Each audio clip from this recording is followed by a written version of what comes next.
world are now specifying our windows and doors. Because we've learned the technology of stopping sound, and it's a lot of what we do is new technology, and the competitors we have in the recording industry are relying on 1980 and 1990 technology and noise reduction, and so we're doing really well, and it's a big growing part of our business is the recording industry. It would seem to me that there's so much business that soundproofing is needed for, that it would be neat to have people trained all over the country so that more people could have access to your technology. Yes, it is. The people don't realize that a lot of people, when they move into their house or into where they're living and it's noisy, they say, "Oh, well, I got used to it," or "I'll get used to it." And most of the time what that actually means is they learn to sleep longer hours in order to get the same amount of rest. Because when it's a noisy environment, you cannot sleep, you can't get into as deep a REM sleep, you can't get as good a sleep. And so you sleep a shallower sleep, and you need to sleep, as much as 1 or 2 or more hours to get the same amount of rest as if you had some reasonable quiet. And so when you soundproof your home, a lot of our customers start saying, I wake up after 6 hours of sleep and I feel fully rested. I used to need 7 or 8 hours sleep to feel rested. So it can make a big impact on your life if you can add 1 or 2 hours to your day without feeling tired. So it's extremely beneficial to be able to soundproof that. And we do work with people across the country in trying to do this. Part of the problem in trying to, we've tried to get other window companies to handle our product, but the people they have that are selling windows make false promises. "Oh, this will cut out 100% of your noise." And, of course, it doesn't cut out 100% of the noise. It's technically impossible. And so they make promises like the proverbial used car salesman that they shouldn't be making. And it creates more problems than it does make solutions.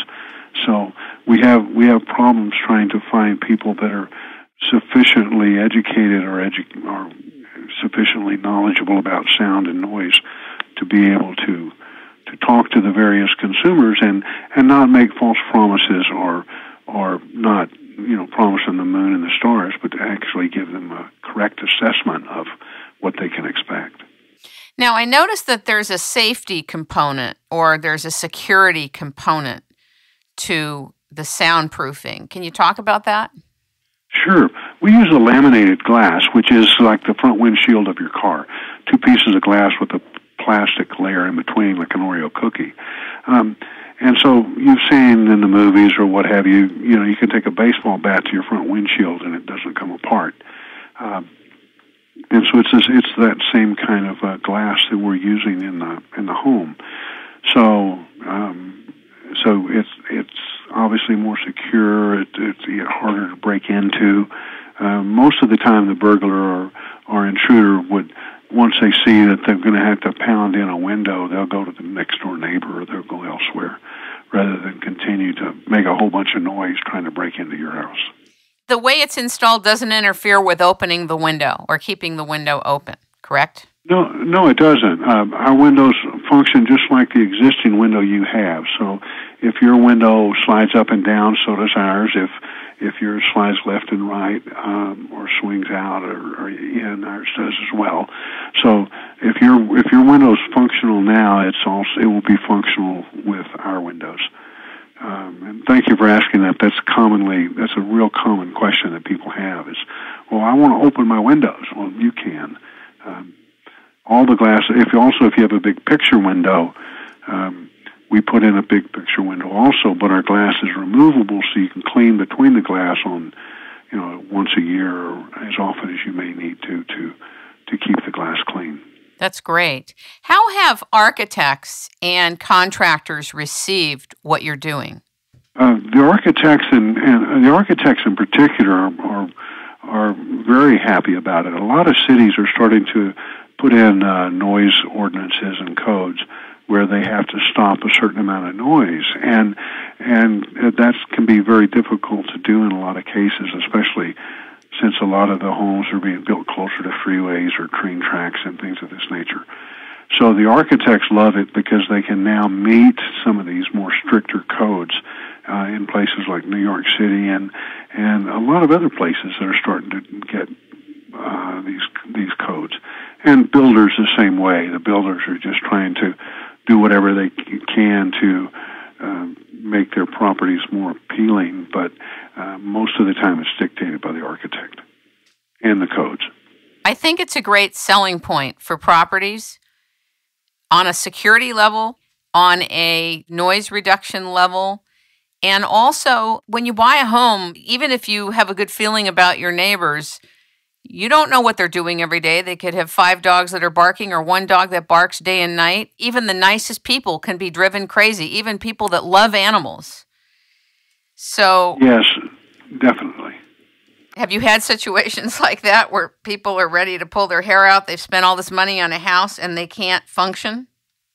Oh, all the time. And you're right, it can be all kinds of things. It can be barking dogs are certainly a big one, that you can't know how annoying that next door neighbor's dog can be until it's late at night and you can't sleep because of it.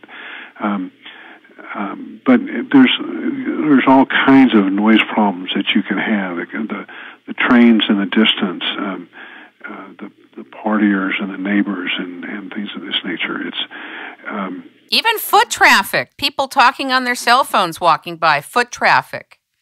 Oh, it's everything. And there's no. I mean, I've had a woman in Oregon call and say the train bothers her, and I said, okay, and how far away is the train? She said, it's 3 miles away, but it always blows its horn at 3:00 in the morning. You know, and her nearest neighbor was a mile away from her. So it's like, how can you predict that being the problem? But it can be all sorts of things, and it's the noise is getting to be more and more of a problem rather than less and less of a problem. And I feel bad for people that live near airports. I know that they're trying to pass ordinances about it, but it is what it is. You know, the airports aren't going to move. Some have partially developed part of their airport, like LAX. It's been a real problem, and I feel bad that people have to absorb that problem, but it is what it is. I mean, the airport's servicing what it has to service. So even though it's an investment, it's still an option, whereas there wasn't a sufficient option until I learned about your technology. Yes, and it does make a big difference to the value of the properties and things like this. We have a lot of customers that weren't able to sell, and this is before the current housing scenario too. They couldn't sell their house because of the noise, but they put our windows in and then they sell the house right away.